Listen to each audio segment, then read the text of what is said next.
যদি এই নিউ মার্কেটের কোন দোকানদার বলতে পারে 5টা টাকা চাঁদা নিয়েছি, রাজনীতি ছেড়ে দিব। যদি এই নীলক্ষেতের কোন ব্যবসায়ী বলতে পারে কালাম ভাই ছাত্র নেতা ছিলেন, 5টা টাকা চাঁদা নিয়েছেন, রাজনীতি ছেড়ে দিব। আমি মরিয়া হয়ে যাইনি যে আমার দেশে এমপি হতে হবে, আমার দেশে মন্ত্রী হতে হবে।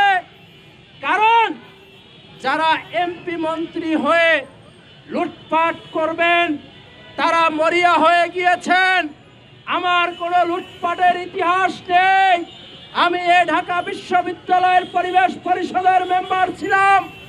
যদি এই নিউ মার্কেটের কোনো দোকানদার বলতে পারে 5টা টাকা চাঁদা নিয়েছি, রাজনীতি ছেড়ে দিব। যদি এই নীলক্ষেতের কোনো ব্যবসায়ী বলতে পারে কালাম ভাই ছাত্র নেতা ছিলেন, 5টা টাকা চাঁদা নিয়েছেন, রাজনীতি ছেড়ে দিব।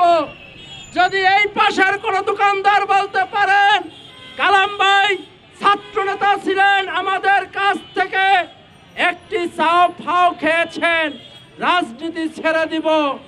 এই গাউসুল আজম মার্কেটে যদি কেউ বলতে পারেন কালাম ভাই ছাত্র নেতা ছিলেন, ঢাকা বিশ্ববিদ্যালয়ের পরিবেশ পরিষদের মেম্বার ছিলেন, আমাদের কাছ থেকে 5টা টাকা চাঁদা নিয়েছেন, এমন যদি কেউ বলতে পারেন তাহলে রাজনীতি ছেড়ে দেব।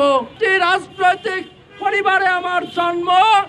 আমি ছাত্র রাজনীতি থেকে আজ পর্যন্ত স্বচ্ছভাবে রাজনীতি করেছি। কোনো চাঁদাবাজি করিনি, কোনো টেন্ডারবাজি করিনি, কোনো লুটপাট করিনি। এদেশের কৃষক, শ্রমিক, মধ্যবিত্ত মানুষের অধিকার নিয়ে আমার সারাটা জীবন লড়াই সংগ্রাম করেছি।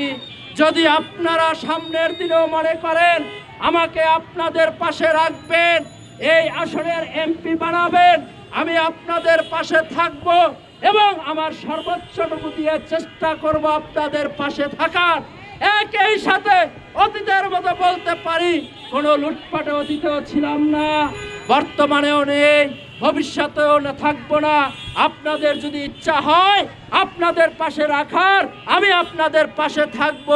যদি ইচ্ছা না হয়, আমার এমন কোনো মরিয়া হয়ে আমি যাইনি যে আমার এমপি মন্ত্রী হতেই হবে।